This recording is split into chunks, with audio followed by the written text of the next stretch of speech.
Hello everyone, this is Dr. E and we are now on week, I don't even know what week number it is anymore, but for this week it's all about hypothesis testing, and this is an important topic for our final project because your final project will be dependent on your skill on how to differentiate hypothesis testing for mean and hypothesis testing for proportion.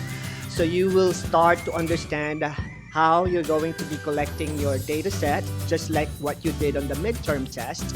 But this time, it has more purpose on how to conclude on the population based on the sample that you will be collecting from your survey. So it's important that you know how to randomize your sample and how you will collect your survey answers from the questions that you will be providing through your social media or maybe in this email. So the data set that you will be collecting is going to be helpful for your statistical analysis for your final project. And your final project will be a lot easier than your midterm project because it's basically a repeat of what you did from your midterm. The only difference is instead of working on linear regression, you will be working on either hypothesis testing for the mean or hypothesis testing for the proportion. And how are you going to tell if you're going to do mean or proportion?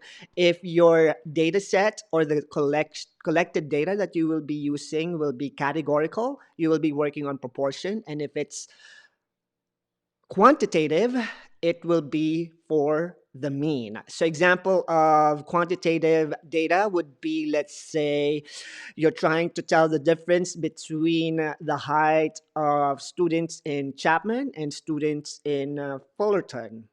Or another quantitative data set would be, let's say, the amount of students in the liberal arts degree spend in doing their online homework and the number of hours students spent in the STEM majors. So those are the types of quantitative data set that you can work on for your final project. And for categorical, you can work on, let's say, percent of students who are using iPhone and percent of students who are using Android in Chapman University. So anything that has to do with categorical, maybe a yes or no question, can be considered as categorical and will fall under the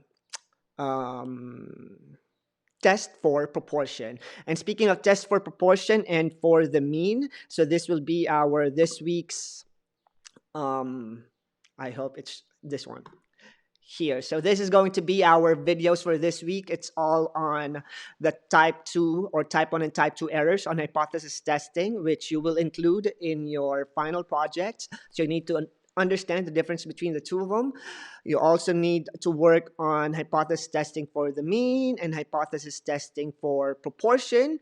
And to be able to compute for your test statistic and p-value, you can either use your TI-84, or you can also use Excel in calculating for the test statistic or the p-value, or you can also use this website, Statistic Kingdom, and just Google it.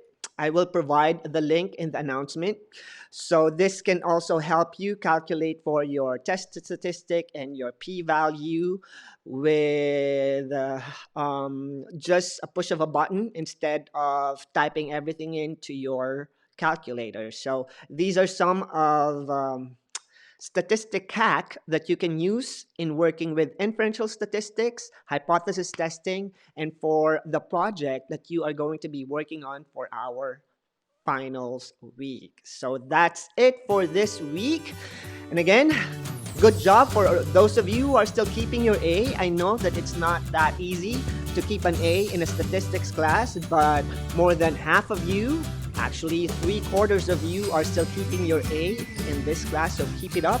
And for those of you who are still aiming for that A, you are still mathematically capable of doing so. So just complete your discussion tasks. Make sure that you are writing a well-developed and substantiated responses in your discussion.